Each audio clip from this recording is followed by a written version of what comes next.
How? How? How? How did they win that game? How? How did the Denver Nuggets beat the Thunder in game 1?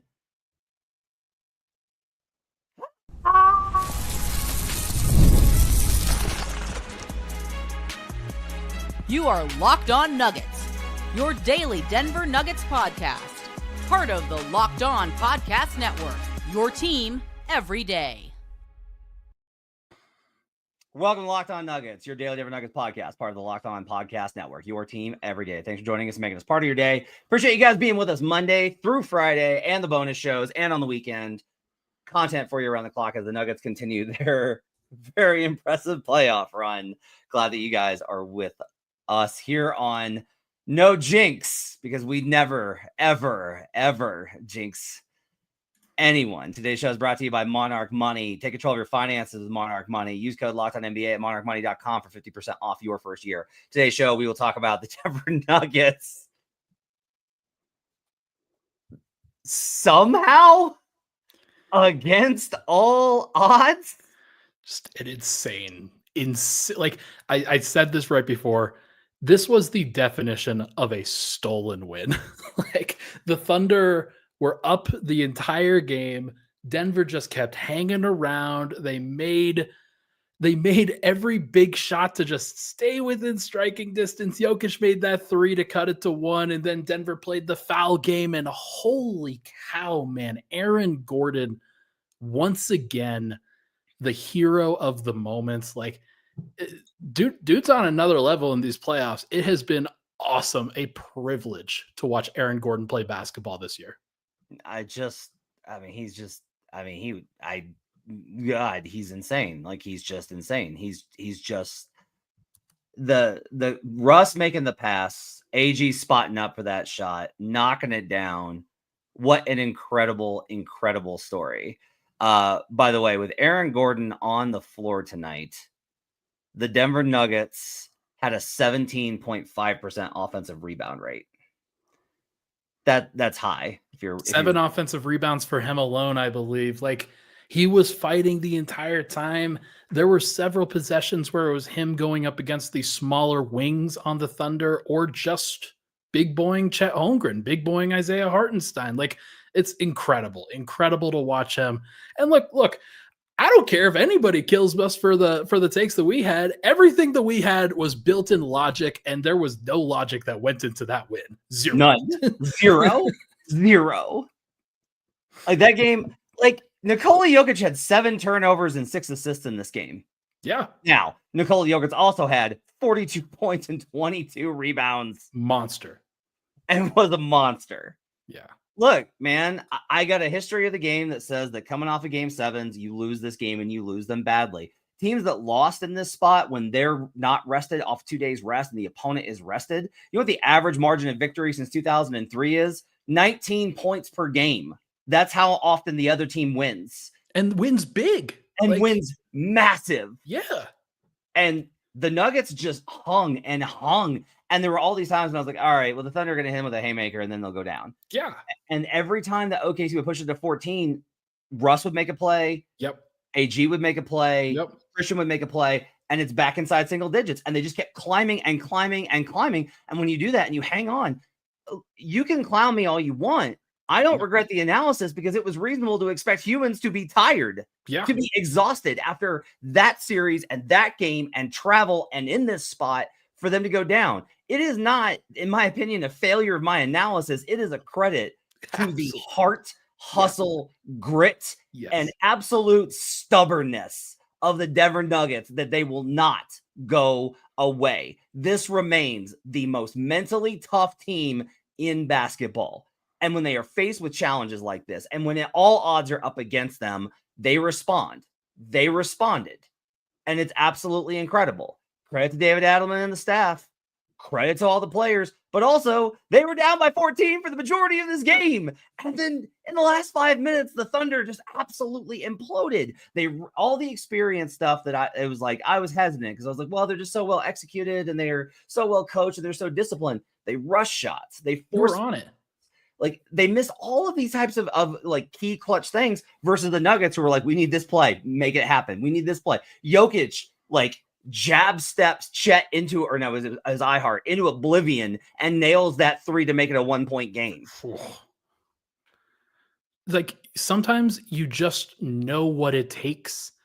And I think, and I have certainly underrated the Nuggets throughout this entire process, and them understanding what it takes to win in some of these moments, especially these close games. Like they've lost a couple of close games, but in some of them they just didn't have it. This one, it felt like they like for the entire time just never gave an inch. There were a couple of times that they missed. Like Russell Westbrook missed the 3-pointer in the left corner. I thought, okay. Like Aaron Gordon gets the rebound, goes up strong, doesn't finish because there's 2 guys around him. I thought, okay, that's it. That's the one. But then OKC just kept playing the foul game, and Mark Daigneault, like fouling very aggressively, very early in the shot, in the game clock.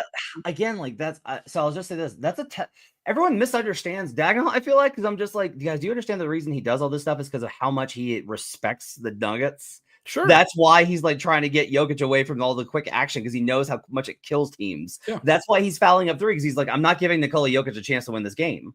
And like, I get it. Totally understand. But for OKC not to execute in that moment, also, by the way, very funny that the ball just dropped on that final missed free throw. And the ball hits the floor in the middle of all the Nuggets. And I threw up my hands like, like, what are you doing? So it's the fact that one, the fact that this game went Denver's way is just incredible. Like I said this on social, this is probably the most incredible win of the Nikola Jokic era. Last 10 years. I cannot remember another one. People brought up the 7.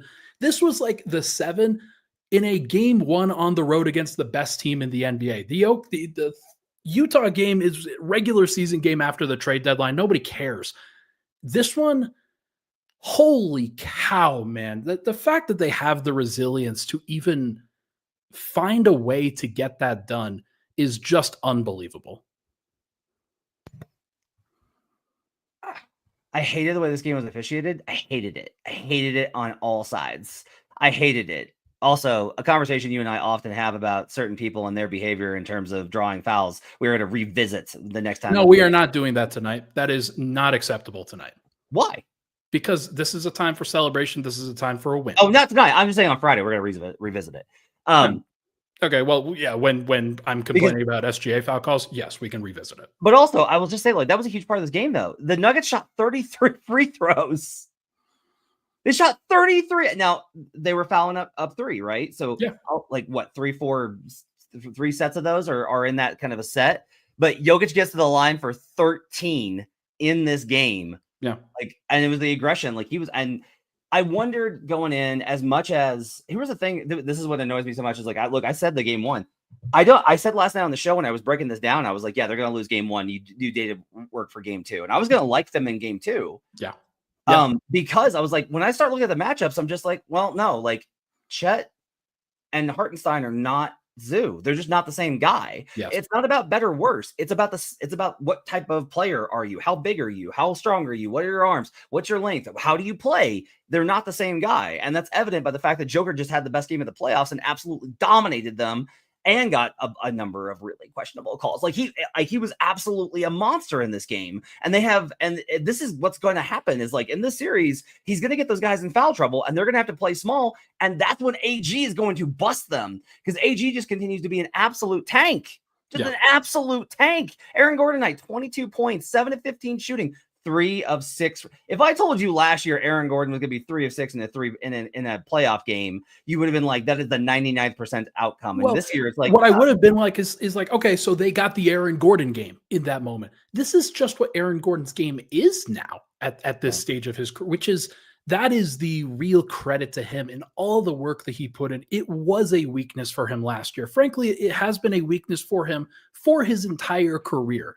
And for him to go around last offseason and just lock himself in the gym and turn himself into a shooter that's more comfortable with his shot and more comfortable in situations like these. Like, he's always been a player that is capable of making clutch plays, but the fact that he's able to do it over and over again, like the competence and the confidence that he has in himself in this moment, it's at another level. He has leveled up as a player.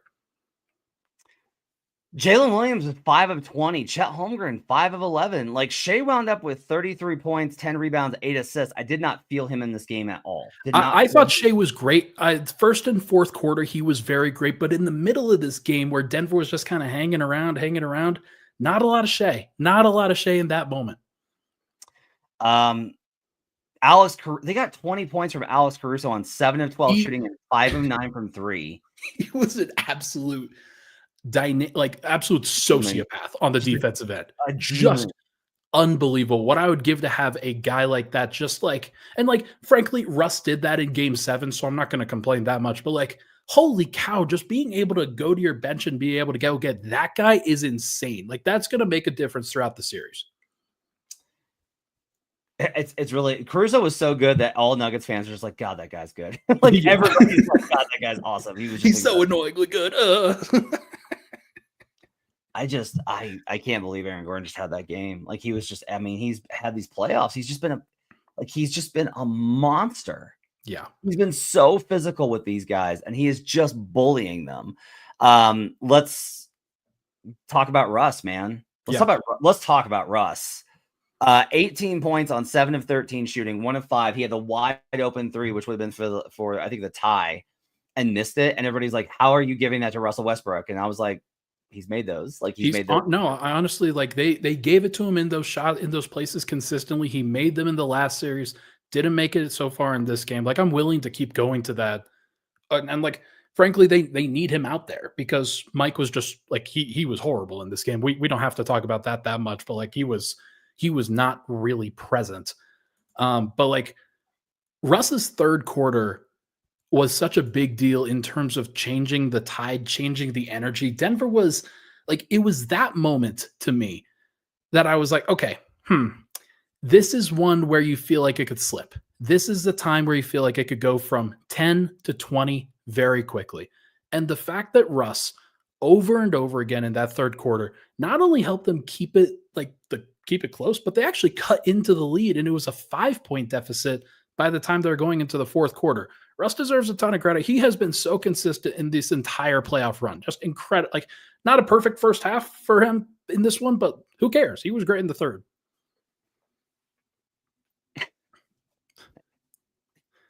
Yeah. You're laughing at Cam?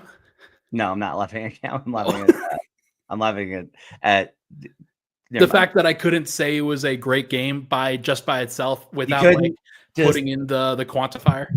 Couldn't do it. I didn't mean to. I really didn't. I'm trying to contextualize that. Like I will criticize Jokic for you. I'll criticize Murray for you in this moment. It's just what I like to do. I hate everybody. Yeah. And like, look, I'll completely own being wrong on this one. I did not give them a chance in this game. Same. That there was no, like, this is historically, it's like the worst schedule spot ever. You're facing a playoff team that's rested, had the best point differential in history.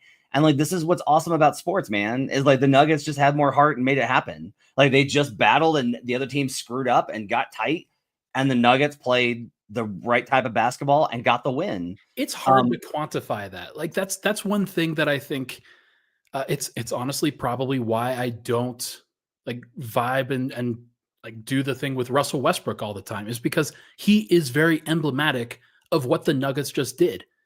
Sometimes it doesn't make perfect sense. Sometimes the plus minus isn't going to be what it's supposed to be. Sometimes you're winning the margin battles and things that I care about, but don't necessarily matter if you just continue to fight.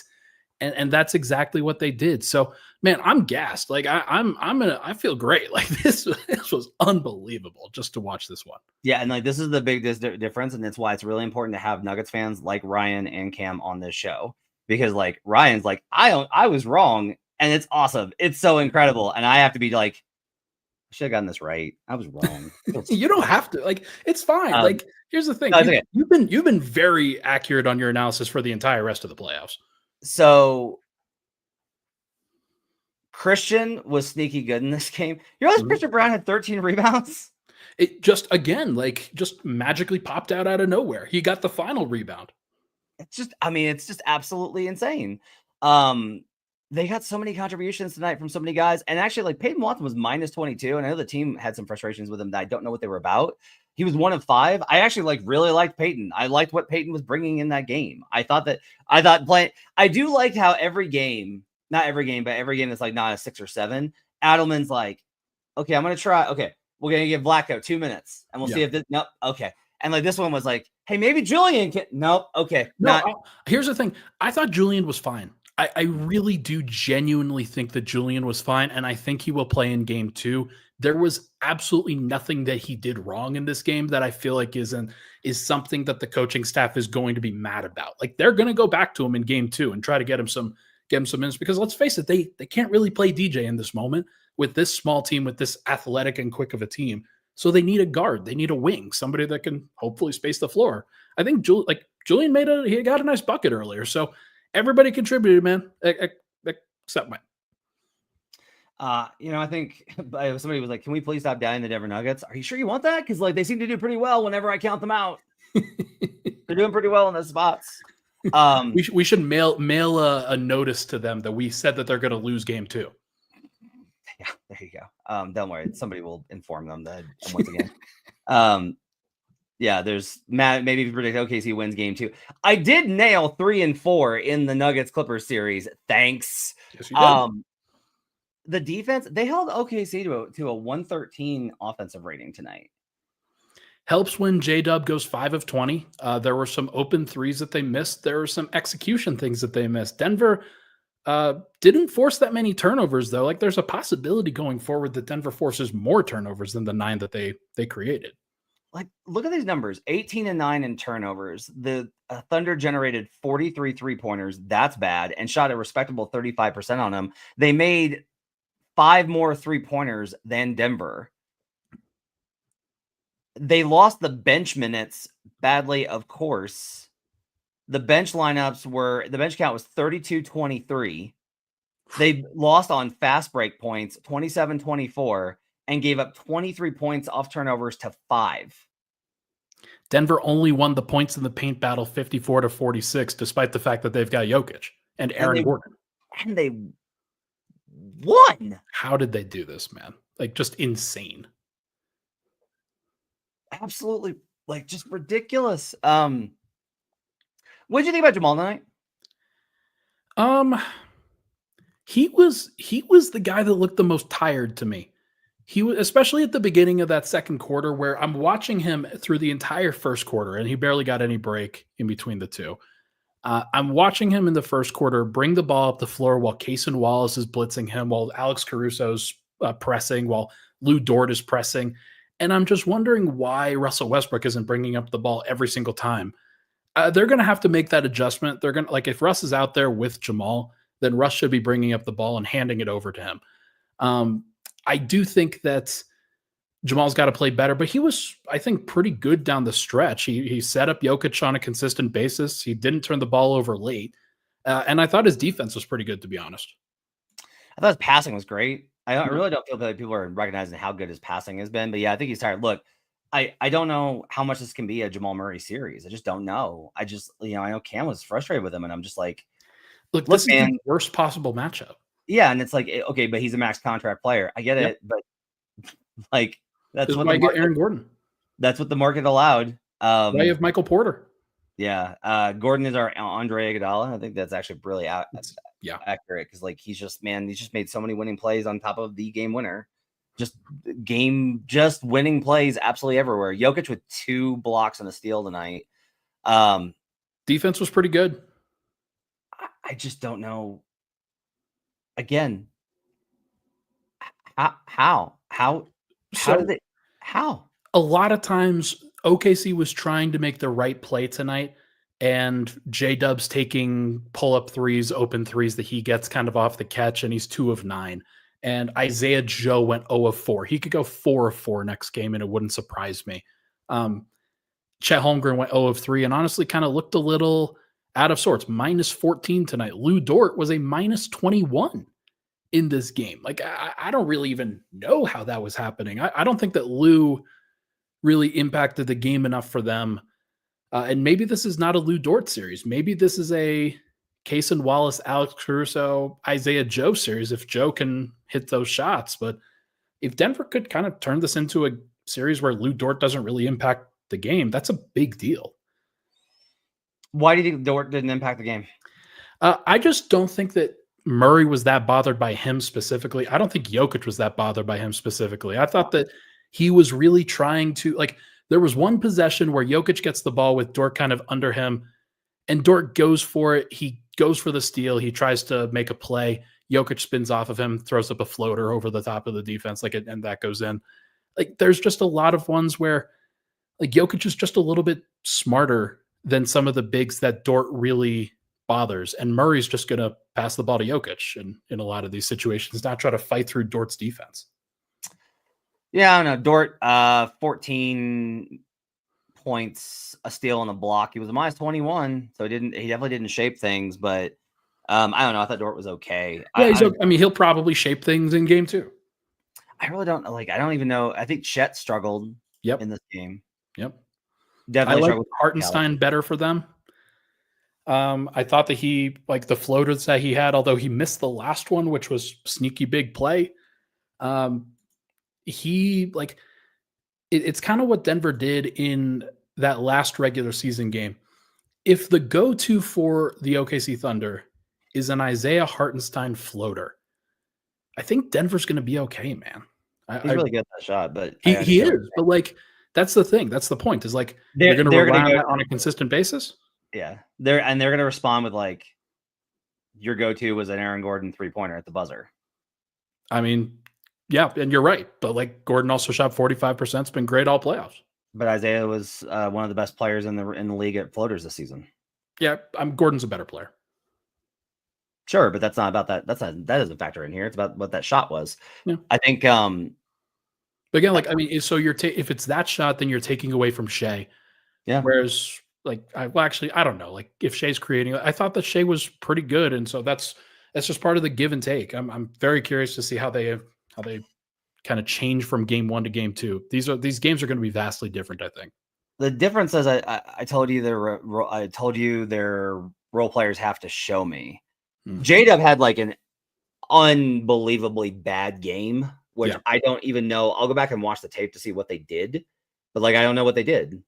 Like, I don't know. Like, I don't know what they did to cause 5 of 20 and 2 of 9 from a really good player that I thought was going to have a lot of opportunities in this series. Chet, I kind of get, because he's just, like, he had 4 blocks, but he's getting hit by a Mack truck every single possession.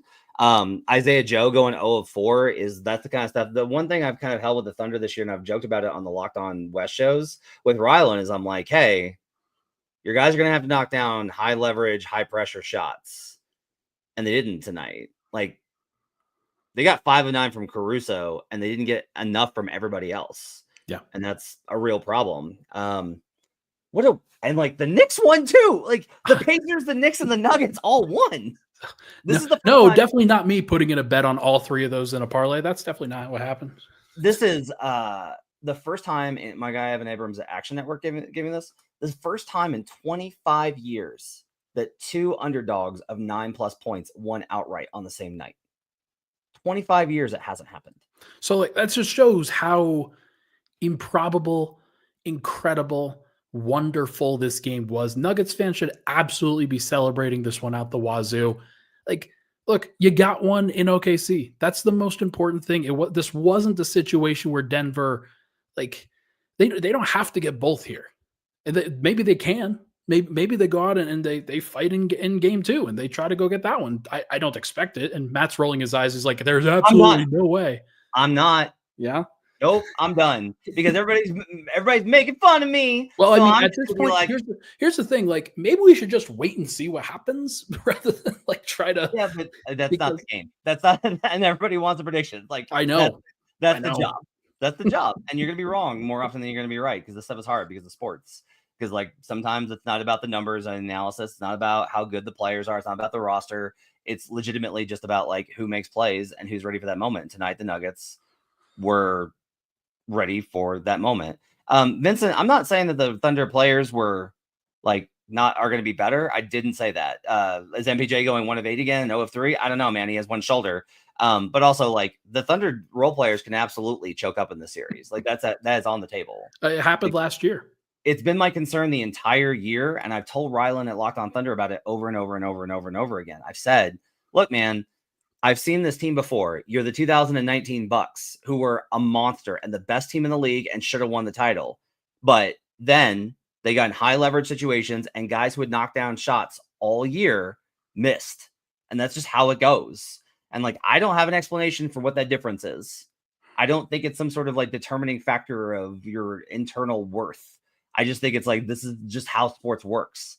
And I think that Aaron Gordon is the type of player that makes that shot in that situation. I think he's made for that. The Joker is the type of guy that knocks down a 3-pointer with a 7-footer in his face to make it 114, 113. So that to me is how, but like, I am not going to count the Nuggets out again. I mean, it's over at that point. Again. Like this is, they have proven something pretty special. I did not think that this level of resilience was with the team, because remember, the team looked like crap at the end of the year, and they fired their coach and general manager because of it. Yeah, and I really I do not like the message that's being presented on it as somebody that just is like, I don't like when we scapegoat people. Sure. The Clippers did this with Russ. The Clippers did this with Russ, and we're like, look how good, MPG, look how good we are now. And I just think it's tacky, where it's like, all right, fine. You guys didn't want to actually play hard until they fired Malone, and now you're willing to play hard. Cool. But it's worked. I can't deny it's worked. The new energy has worked. They have the energy. Is it possible that there was I mean, we don't know this. There's so many things behind the scenes that we just don't know, that we don't understand. That maybe there was a reason why they weren't playing hard. Maybe there was something that was kind of pulling them in a negative direction. I don't know. What I do know is what they're doing now, which is not something that we saw in the regular season at all. There was no real resilience in the regular season. They were like, it's not our night. Fine. Yeah. Are we going to really dig in defensively on the road? No. And they would have said like, yeah, but this is not like, that's the regular season, not the playoffs. And like, I've never covered a team in that kind of position. And the other thing is like, I went back and forth on it because like, I wanted to hold on to that identity of them. That's what I've always talked about with them, about how impressed I am with their mental toughness ever since the 3-1 comebacks in the bubble.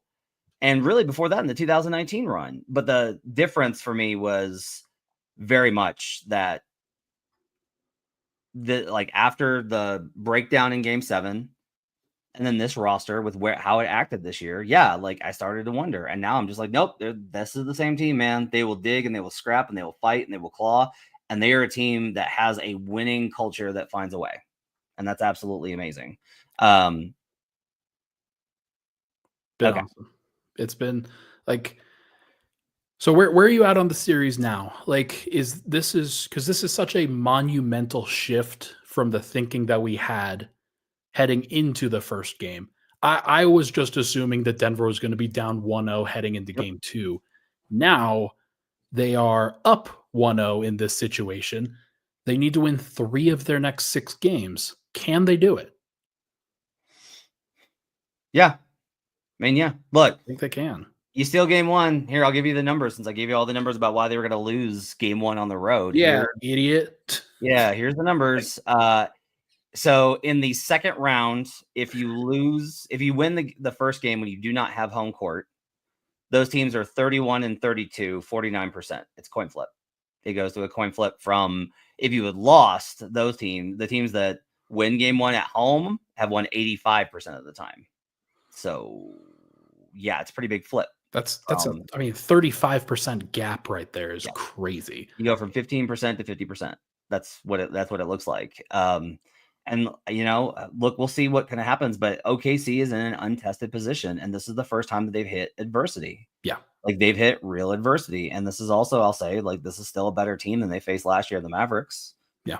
Like this is a better team, because that Mavericks pretty clearly at this point. Yeah. Was incomplete. So yeah, I don't know what happens from here. Like this breaks the entire script of the series. If you ask me, if you were just like, okay, but Matt, like what do you think happens? All right, I would tell you that usually, just like usually this team loses game 1, Usually the team that loses in this spot comes back and gets game 2, right? So the Thunder even at 1-1. The Nuggets play hard, but that's like, all right, we got the split. We're good. Yeah. They come back to Denver and they win game 3, and now it's 2-1 Nuggets. And then it comes down to game 4. And that to me is like still, I think the pivot on this is like, if you can win, I think if you can win, now this is the very easy path. You win game 3 and 4, it's not done, but you are in an excellent position to advance. Yeah. Even if you have to go on the road to OKC for game 7, you know you can win there. You know that you can absolutely like just grind them down and get these wins. Here's the thing. Like, I can't stress enough. You can clown me for this. I can't. The reason that this is like, that's why this game is so incredible. Yes, of like, course. They should have lost this game by double digits. It should have been like, man, we're gassed. We're done. That Clipper series took it out of us. We're toast. And then instead, like, they fought their way back into it and were the tougher team. That's nuts. That's incredible. Here's the thing as well. I do not think the Nuggets need both game 3 and game 4 either. I think this gives them some confidence that as long as they get one of those games, and it's even 2-2 going back to OKC, like, you feel like you can still win a game in OKC because you've already done it before. So I think that there is, like, this has completely opened up all possibilities for Denver. And there are so many more paths to winning the series. It doesn't have to be the perfect track. Like, it doesn't have to be just lose game 2, win games 3 and 4, lose game 5, win game 6. Now, that would be the most, I think, understandable path for Denver to win in this, but it doesn't have to be that way. And I think with Denver, with the resilience that they've shown, with the toughness, the different ways that they have approached these situations, if they are going to win, like, it could be in 7, it could be in 5, it could be in 6. Like, I have no idea what's going to happen from here. But what I do know is that we should probably, I want to wrap up with Jokic. Like, he took a lot of crap from me in terms of not necessarily playing his best basketball games 5, 6, 7. It was great in general that the Nuggets, like, it was great that the Nuggets showed up around him in game 7 to really kind of pick up the slack, because it wasn't his best game. He willed them to just be in this position. 22 rebounds is crazy. 42 points is crazy. Like, again, second highest point total scored in the entire playoffs this year. This is what MVPs, this is what legends are made of. Like, this kind of performance just to flip the script entirely. You two morons pick the Thunder. Stick with your pick. I mean, I still, like, I would say that it's still more likely that the Thunder win the series because they are the better team, I think. But, like, I'm willing to be wrong, of course. Like, I'm wrong. It's part of it. Yeah, my pick is penciled in. Thunder in 6. So clown me if it's wrong. I don't care. But, like, I care. It's more needed for you to be correct in this situation than Ryan, a little old Ryan here. But just in general, like, sometimes we get it wrong, and sometimes it's because the team is, like, way better and way more prepared in a situation than we expected. And better in the moment, man. Figuring it out. All right, we'll break it down more tomorrow with Swipa. We'll get his thoughts on this game, and then we'll head into Tuesday night with no Jinx. We'll talk about that and get ready for game 2. Nuggets up 1-0. Thanks for joining us on Locked On Nuggets. How did they win that game? The power of